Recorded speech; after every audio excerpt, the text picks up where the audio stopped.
Oke teman-teman, kembali lagi bersama kita yakni dalam podcast Ipol Visip Unisda. Nah, di sini saya menghadirkan ini pakar-pakar politik. Ini ada Mas Nizam selaku pengamat politik, ya kan? Dan juga ada Mas Siap ini sebagai mahasiswa atau akademisi yang sekarang sedang menempuh pendidikan di kampus Unisda, ya. Dan dari orang-orang yang saya datangkan ini nanti kita kuras lah, ya kan, kuras semua pengetahuannya, apa yang telah diketahui dan apa yang telah diteliti ini nantinya bisa untuk dijelaskan kepada kita semua. Langsung saja kita memasuki segmen, ini segmen ngopi.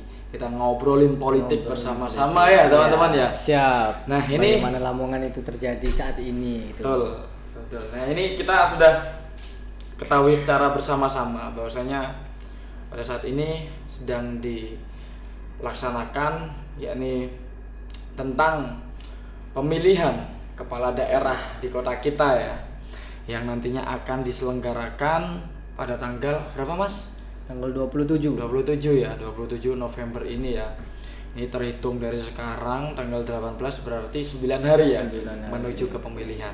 Nah ini harus tahu saya ya, dari mulai para pemimpin ini, calon pemimpin ini sampai saat ini banyak pergerakan-pergerakan yang dilakukan, entah kampanye, orasi dan lain sebagainya itu. Nah dari Mas Nizam sendiri, mulai dari kemarin-kemarin itu sampai saat ini, apa saja sih Mas yang sudah sampean temui, entah itu cara politik mereka atau apapun itu, mungkin langsung saja Mas bisa disampaikan. Ya, terima kasih sebelumnya. Sebelum lanjut ke pembahasan yang lebih jauh ya, perlu diketahui juga teman-teman bahwasanya di Lamongan ini sendiri memiliki kultur yang sangat unik di sistem politiknya teman-teman. Bahwasanya lebih condong ke kiri ataupun ke kanan. Yang perlu diketahui juga, Lamongan ini memiliki kultur yang mana ormas ataupun organisasi masyarakat dan kelompok-kelompok kepentingan yang lain itu semuanya di sini memainkan peran seperti itu. Nah, perlu diketahui juga di mana dua paslon tersebut ini sudah semakin bergeraknya lebih dari yang kita bayangkan. Bahwasanya dari masa kampanye saat ini sudah sangat panas, walaupun meskipun di Lamongan sendiri tidak ditempati buat debat gitu ya, tapi sentimen-sentimen yang diketahui masyarakat bahwasanya tim sukses saat ini itu sangat panas itu. Nah ini mohon maaf ya, tak potong Mas ya. Ini kira-kira panasnya seperti apa Mas yang jangan ketahui Mas? Oke, jadi perlu diketahui bahwasanya saya tadi mengatakan panas, bahwasanya di Lamongan ini terdapat dua calon, sehingga antusias sama masyarakat itu semakin meningkat. Jadi di mana si dua pemimpin ini atau dua calon ini memiliki strategi sendiri-sendiri, yang mana dari paslon 01 dan juga 02. Kita membahas 01 terlebih dahulu. Ya. Gimana ini? Yang 01 01 ini ya nggak usah disebutkan namanya ya, langsung saja cukup 01 02 saja ya. Ini ya para netizen ini jelas sudah tahu bahwasanya 01 itu siapa, 02 itu siapa. Jadi agak kurang etis ketika kita mau menyebut namanya ya, seperti itu Mas. Lanjut, ayo. Jadi terima kasih sudah diingatkan. Bahwasanya yang saat ini sudah merambah luas ketika kita melihat debat di kaca televisi, yang mana masyarakat Lamongan tentunya tidak mau ketinggalan terkait hal itu. Betul. Karena di masa ini walaupun pemilihnya sudah tua ataupun yang Gen Z sekarang itu lebih mengamati Mas terkait pemilihan saat ini. Maka dari itu pemilih saat ini itu melihat bagaimana dia menyampaikan visi misi, dia memaparkan gagasannya dan juga program-programnya seperti itu. Yang membuat atau panasnya situasi saat ini, yaitu dimana pas waktu kampanye. Nah, kampanye ini yang satunya melaksanakan dengan kata penyampaian kampanye damai. Iya. Ya. Ada juga yang satunya lagi itu kampanye dengan riang gembira. Yang mana kita ketahui juga bahwasanya di tren saat ini itu para anak muda itu suka yang namanya sonorek seperti itu. Nah, itu juga menjadi suatu kampanye akbar bahwasanya di situ menarik massa yang begitu luas. Nah, di mana di situ diajak riang gembira dan kita juga mengenalkan, bukan kita ya, kita, mereka mengenalkan para pemimpinnya. Betul. Sebagai mana nantinya yang akan dipilih seperti itu. Ya, yang nomor 2 ataupun yang selanjutnya itu melaksanakan kampanye damai seperti yang kita ketahui juga ada beberapa kampanye yang sudah dilakukan. Nah, ada juga di tim suksesnya nih Mas. Ini bagaimana Mas tim suksesnya? Menarik lagi tim suksesnya. Karena dari beberapa tim sukses ini melaksanakan saling bahasanya itu saling serang gitu. Oh, seperti itu. Iya. Jadi yang paling mendominasi untuk saling menyerang itu ini bukan malah yang di atas pemimpinnya, tapi malah tim suksesnya ya. Benar, Mas. Jadi yang panas itu lebih tim suksesnya, bukan pemimpinnya ada di atas. Menarik ini. Oke. Ini Mas. Berarti dari apa ya? Saya melihat dari fenomena ini para calon ini kan membawa kayak seperti slogan-slogan lah. Pilkada damai, riang gembira dan sebagainya. Tetapi itu yang terjadi di atas seperti itu. Tetapi yang terjadi di bawah ya kan, ini malah mereka berperang. Betul. Bahkan enggak secara diam-diam, terang benerang. Nah, ini saya langsung menanyakan ke Mas Yap selaku aktivis mahasiswa. Ini bagaimana sih Mas? Karena kan Mas Yap ini kan mungkin ya lebih dekat karena ya dari segi umur ini Mas Yap ini lebih muda sehingga lebih mudah lagi untuk menjangkau orang-orang tersebut yang menjadi tim ses. Nah, ini menurut jenengan Mas Yap, kira-kira yang terjadi saat ini pada tim ses ini bagaimana sih Mas? Kayak apa saja yang telah terjadi? Kayak ya mungkin mereka itu berkelahi tapi dengan secara sehat atau tidak? Apa sampai bacok-bacokan atau seperti apa Mas? Wow. Sebelum lanjut membahas pilkada ya Mas. Nah, jadi untuk tim khusus kan saling beradu. Iya benar Mas. Paslon ini sama paslon ini. Nah, di paslon ini tuh menangkap dari paslon 2 tuh kayak melawan atau gimana itu. Nah, dari masyarakat ingin jadi yang baik yang mana sih, paslon yang mana, yang baik, yang jelek yang mana. Nah, itu saling beradu sama tim sukses paslon 1 atau paslon 2 tuh saling beradu kayak ini paslon ini baik, ini paslon ini baik. Nah, kira-kira yang jenengan temui ketika mungkin jenengan kan tahu ya, ini kan kita semua warga Lamongan semua ya, dan dari seluruh kecamatan, seluruh daerah bahkan desa ini semua diisi oleh masing-masing tim ses dari masing-masing paslon itu. Nah, di desa jenengan, di daerah jenengan ini lingkup yang paling kecil lah. Kita membahas yang paling kecil di daerah kita. Nah, itu udah ada pergerakan apa saja sih Mas? Kayak antara tim ses paslon 1 dengan yang lain. Ini seperti apa? Jadi pas pilkada 2024 ya tahun ini kan, besok ini kan. Itu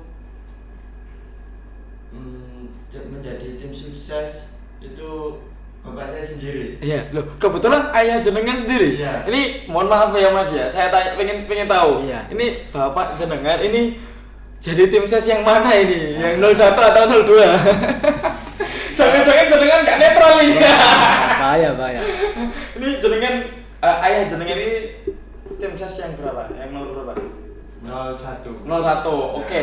Mungkin kita mencari informasinya ini lebih mudah ya. Karena apa? Karena ya kebetulan ayah jenengan menjadi praktisi ya kan, menjadi tim ses itu sendiri sehingga jenengan lebih tahu lebih dalam. Apa saja sih Mas Yap yang sudah dilakukan oleh ayah jenengan untuk mengangkat ya kan sosok seorang yang didamba-dambakan ya kan. Ini apa saja Mas? Kita mendatangkan calon satu ke desa, itu bersosialisasi pada desa, itu keperluannya apa saja di desa itu. Nah itu yang saya tangkap. Yang kedua itu tahun kemarin yang paslon 2 yang sudah jadi, itu warga desa itu menyesali. Menyesali apa? Apa itu kayak jalan atau gimana itu? Oh, program kerja sebelumnya itu ya? Kerja sebelumnya tuh belum maksimal atau gimana itu? Bahkan banyak yang belum terrealisasi ya? Ya. Oh, ini menarik ini Mas. Jadi kayak kan paslon satunya ini yang nomor 2 ini kan sebelumnya sudah pernah menjabat ya kan, dan dari jabatan sebelumnya tersebut ini bisa menjadi peluang dan juga bisa menjadi ancaman yang dimanfaatkan oleh paslon yang lain.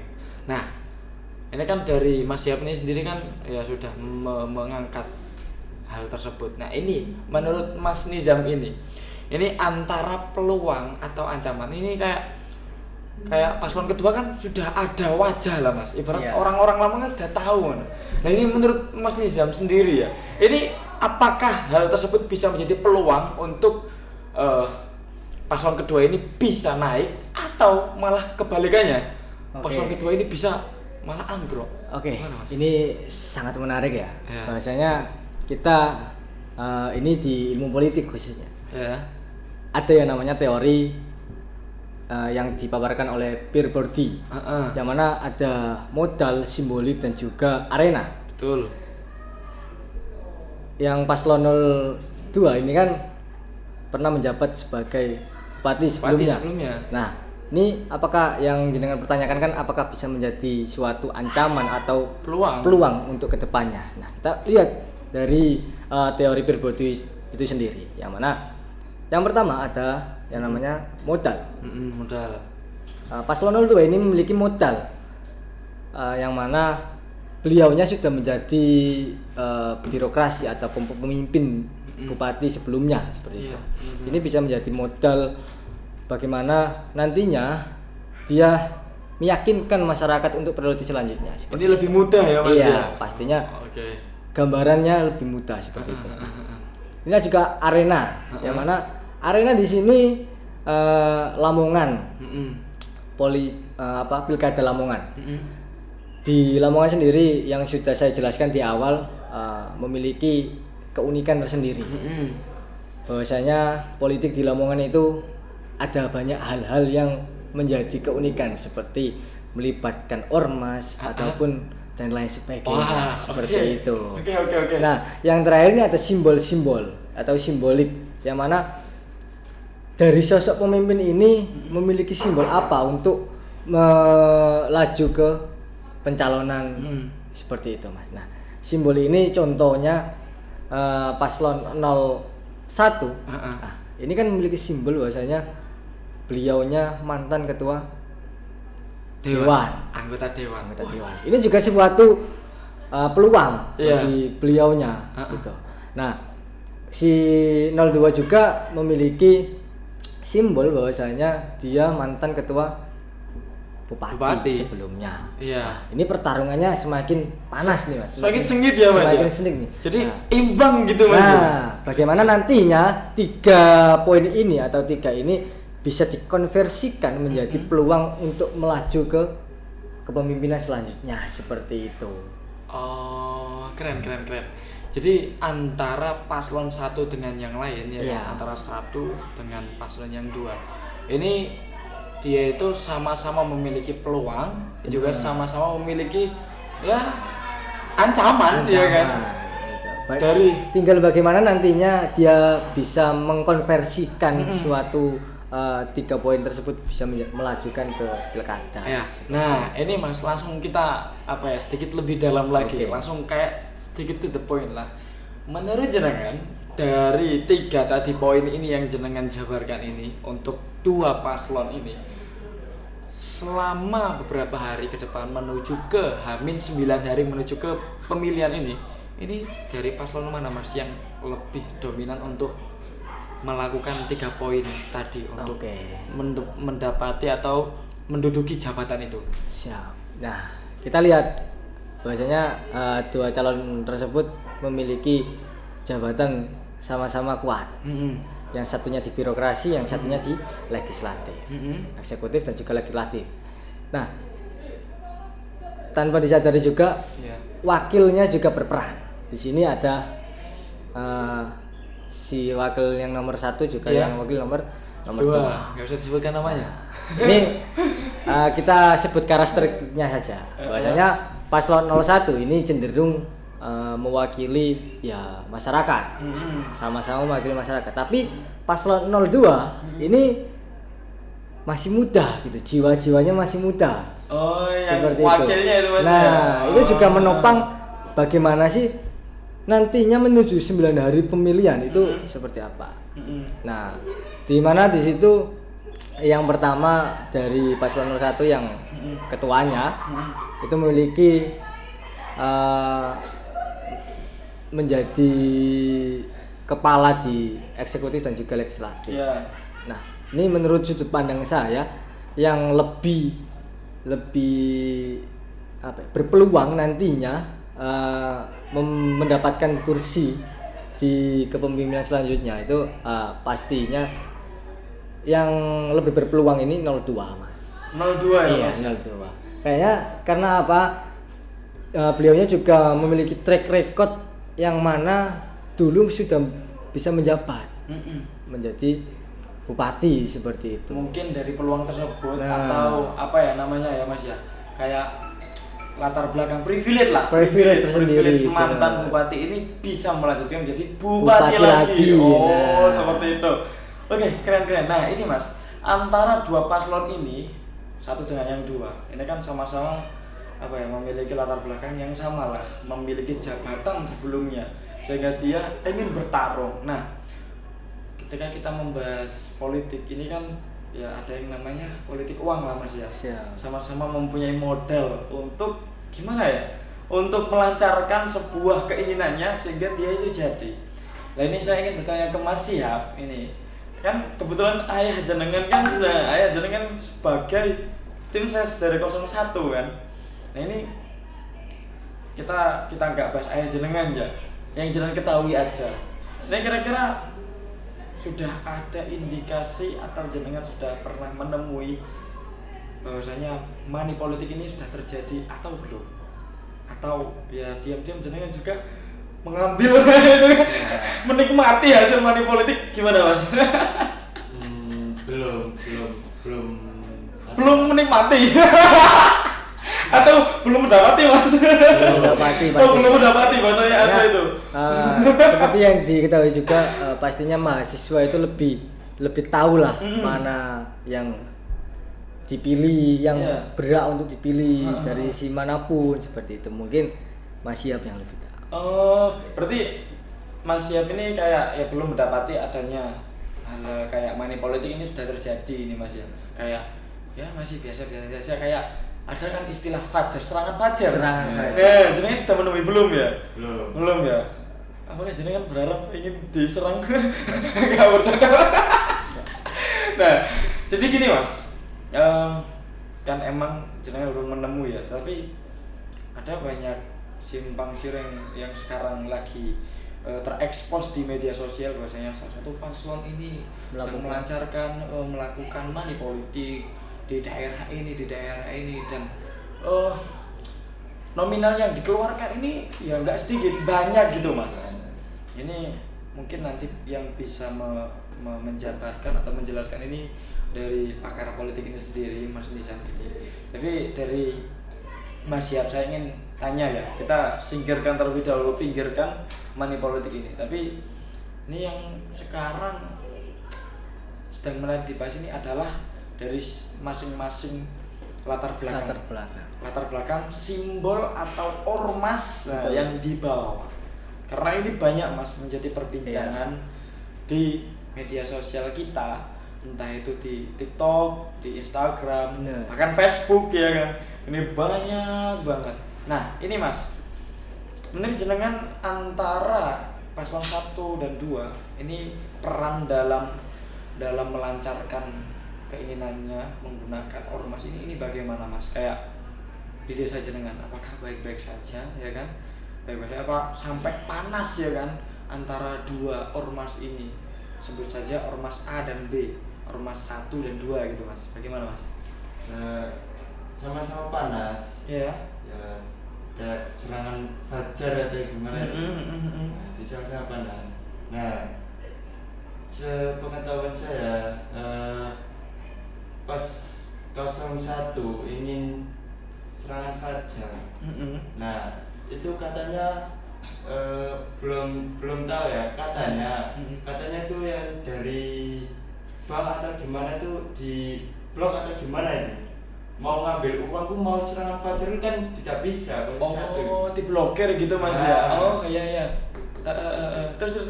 Nah, jadi yang lebih unggul kan 02 ya, serangan fajarnya. Karena ATM-nya kan diblok. Alah. Itu yang lebih panas dari 01 itu.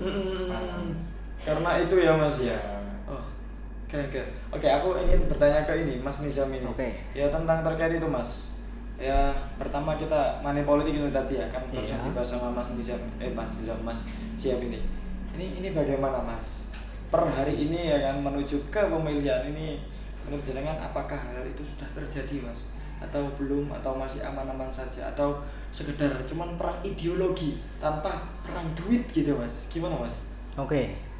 Jadi kita nggak terlalu ngurusin yang ini yang itu ya.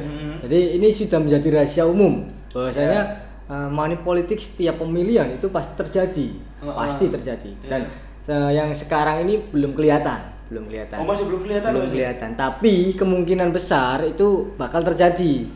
Seperti itu Mas. Menurut sudut pandang saya sendiri. Karena beberapa banyak kepentingan yang mana nantinya tim sukses ini sendiri bergeraknya seperti apa, ditujunya orang-orang yang mana.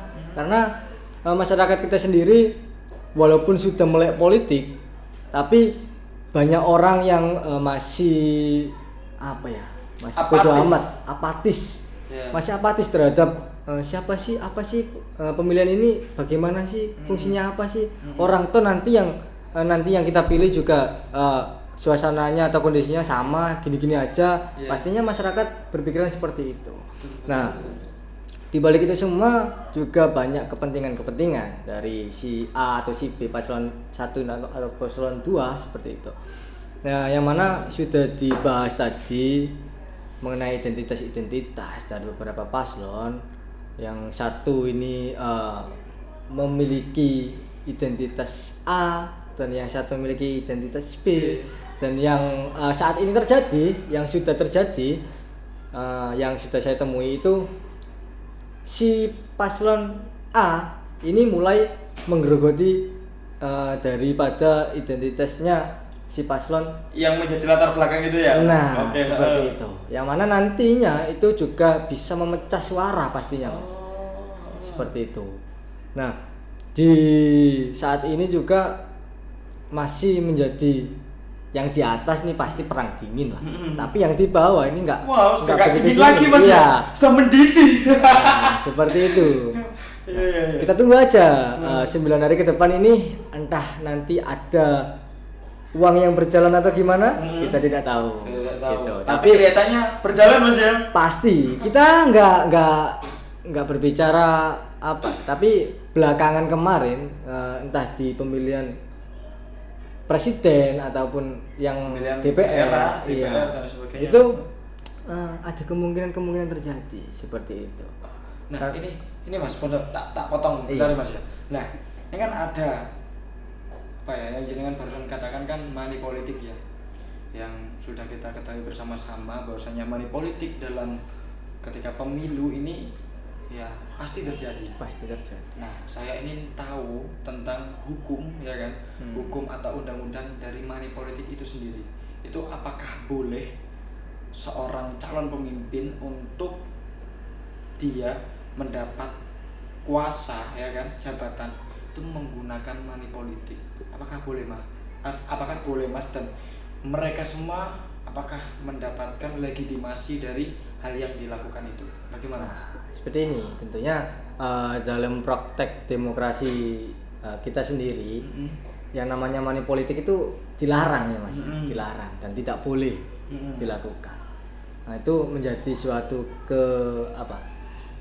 menciderai demokrasi kita saat ini seperti itu. Tapi di balik itu semua, saya sebagai yang mengamati ya Mas, yang mengamati di situ banyak terjadi hal seperti itu. Cuma di negara kami atau negara kita tercinta ini, khususnya di kabupaten kita, saya harap bisa muncul orang-orang yang berani, orang-orang yang lurus, bahwasanya menegakkan hukum itu seadil-adilnya seperti itu. Ketika ada kecurangan ataupun ada pelanggaran, ya tolonglah kita paling enggak tegur dengan pasal ataupun pelanggaran-pelanggaran yang semestinya yang sudah dilakukan seperti itu. Oke. Seumpama ini aku ingin tanya kan ke Mas Siap ini sebagai seorang mahasiswa, di mana Tan Malaka ini pernah berkata bahwasanya idealisme adalah keistimewaan yang dimiliki oleh seseorang pemuda ya kan. Ya, pemuda itu siapa? Kita mahasiswa ini. Nah, ketika saya melihat mahasiswa atau orang siswa pelajar yang diagungkan, kan ada kata maha kan di situ, yang memiliki ideologi yang sangat tinggi dan luar biasa lah. Ketika kita membahas ideologi ini akan tetap menjadi sebuah ideologi tanpa bisa dipengaruhi oleh apapun itu, ya kan? Nah, ini Mas Siap, ketika jenengan ya Mas ya, seorang mahasiswa juga seorang pemuda yang memiliki ideologi tinggi, ketika mendapati ada hal-hal yang ya kita bicarakan barusan, money politik atau lain sebagainya, money politik aja lah, jenengan ditawari untuk menyebarkan atau mendistribusikan uang, bahkan jenengan ditawari dibelilah nama jenengan ya, suara jenengan oleh uang, ya kan? Ini bagaimana Mas? Apakah jenengan menerima, ya kan? Lumayan buat ngopi ya kan? Apalagi kan kita kan mahasiswa, katakanlah bekerja kan masih belum ada kerjaan yang pasti, penghasilan pun sedikit lah. Ini bagaimana Mas? Apakah suara jenengan ketika dibeli jenengan rela atau jenengan menolak dengan keras? Bagaimana Mas? Menurut saya menolak sih. Menolak. Kan sudah ada tim suksesnya. Iya. Dan sudah mengedarkan uang itu. Nah, dari saya itu menolak keras lah. Sebagai kita dibeli namanya atau untuk mengedar itu. Sebagai mahasiswa sih kita lihat saja apa itu butuh atau tidak.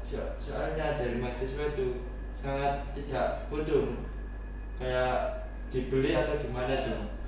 Berarti gini Mas, oke, saya sudah mendapatkan jawaban jenengan ya. Jenengan intinya menolak, bahkan menolak dengan keras ketika nama jenengan dibeli dengan uang mungkin 50.000. Buat apa ya? Buat apa ya 50.000? Nah, tetapi aku ingin tahu ke jenengan, berarti jenengan memilih, itu kan jenengan mungkin sekarang sudah memiliki tujuan ya, pilihan ya, untuk kedepannya memilih siapa. Ini dari jenengan, apa sih poin yang ingin jenengan tonjolkan dalam pemilihan ini? Harapan jenengan ini kayak penentuan lah, ini salah satu pasangan ini harus memiliki ini sehingga saya memilih dia, apa Mas kira-kira Mas yang akan menjadikan jenengan pilihan itu lah? Gini, dari paslon 2 atau paslon 1 kita juga membutuhkan sosok pemimpin yang baru. Nah, kita membutuhkan sosok pemimpin baru. Yang lama kan sudah. Nah, kita butuh sosok baru. Apa program dari pemimpin yang baru ini yang terlaksana? Betul. Atau meneruskan program yang bupati yang sebelumnya atau gimana, atau dirubah program atau gimana, kita belum tahu gitu. Kita dari saya ya butuh pemimpin yang baru dulu. Butuh pemimpin yang baru, berarti ya emang sampean kan sudah tahu ya track record atau bisa dikatakan trauma yang mendalam ya. Jadi aduh sakit banget ya ditinggalin kayak gini ya, sehingga pilih yang baru aja gitu Mas ya. Jadi intinya itu yang menjadi garis bawah jenengan. Nah ini langsung saja ke Mas Nizam ini selaku pakar juga pengamat politik ini ya. Ini Mas Nizam, kira-kira dari jenengan ini yang jenengan harapkan siapapun itu yang nantinya jadi untuk memenangkan pemilihan ini ya kan, apa yang jenengan harapkan untuk mereka dan juga untuk daerah Lamongan ini Mas? Tidak banyak yang diharapkan, bahwasanya ketika siapapun pemimpinnya dia itu merupakan pilihan dari rakyat ataupun pilihan dari masyarakat, pastinya sudah yang terbaik dari pemimpin-pemimpin yang ada seperti itu. Nah, untuk pembahasan yang sebelum saya mengatakan yang selanjutnya, saya ingin membahas yang tadi Mas. Yang mana idealisme mahasiswa itu sangat tinggi seperti itu. Nah, di mana kita menggauli mahasiswa ataupun kita pernah menjadi mahasiswa seperti itu. Banyak mahasiswa yang berpikir bahwasanya masa sih kamu mau dibeli dengan uang 50.000 atau 100.000 tapi nasibmu diatur beberapa tahun ke depan seperti itu. Nah, itu menjadi pertimbangan penting bagi mahasiswa-mahasiswa semuanya seperti itu, ataupun pemuda-pemuda semuanya seperti itu. Yang mana ya sekitar mengingatkan juga buat masyarakat Lamongan khususnya, pilihlah pemimpinmu itu sesuai dengan hati nuranimu, dan juga pilihlah pemimpinmu sesuai dengan visi misi ataupun gagasan yang mereka berikan seperti itu. Nah, harapan saya ketika nantinya siapapun yang menjadi pemimpin, yang pertama masyarakat ini perlu disejahterakan, karena kesejahteraan masyarakat itu menjadi amanat undang-undang seperti itu. Nah, yang kedua, bagaimanapun program yang dibentuk ataupun yang disusun, paling enggak kita masyarakat yang ada di bawah ini merasakan seperti itu, entah itu program prioritas ataupun program yang lain sebagainya. Saya harapkan itu yang masyarakat seluruhan itu bisa merasakan lah. Seperti itu. Jadi sudah jelas ya teman-teman, bahwasanya pada podcast kali ini kita membahas Hamin 9 hari menuju ke pemilihan besok ya kan. Ya enggak besok-besok banget, tapi kita mengistilahkan seperti besok ya, karena 9 hari itu enggak kerasa teman-teman. Benar. Sekarang masih tanggal 18, tiba-tiba besok tanggal 27. Ya seperti itu. Jadi ya mungkin apapun yang kita sampaikan ini ada hal yang bisa untuk ditangkap dan juga diresapi seperti itu. Ya kita disclaimer dulu ya teman-teman. Saya ingin menunjukkan bahwasanya ini teman-teman yang luar biasa lah. Jadi kita ini belajar bareng di ilmu politik ya kan, di Unisda ini. Nah, untuk kalian semua yang ingin belajar bareng bersama kita, tentunya langsung saja, nggak usah kemana-mana, cukup di Lamongan saja, ya ini di ilmu politik Unisda ya. Ini adalah jurusan ilmu politik yang hanya satu-satunya dimiliki oleh kampus seluruh Lamongan seperti itu. Closing statement dari saya adalah siapapun pemimpinnya, besok ini adalah yang menentukan nasib daripada masyarakat di Lamongan itu sendiri. Maka dari itu untuk seluruh masyarakat, bahwasanya kalian yang memiliki, yang menentukan nasib daripada yang akan kalian jalani ke depannya. Maka dari itu kalian harus memimpin atau memilih pemimpin yang kalian inginkan, bukan hanya pemimpin yang memberikan kalian 50.000 pada satu malam. Sekian dari podcast kami. Bye bye. Anjay, Mas. Lo apa itu kau ini, Mas yo?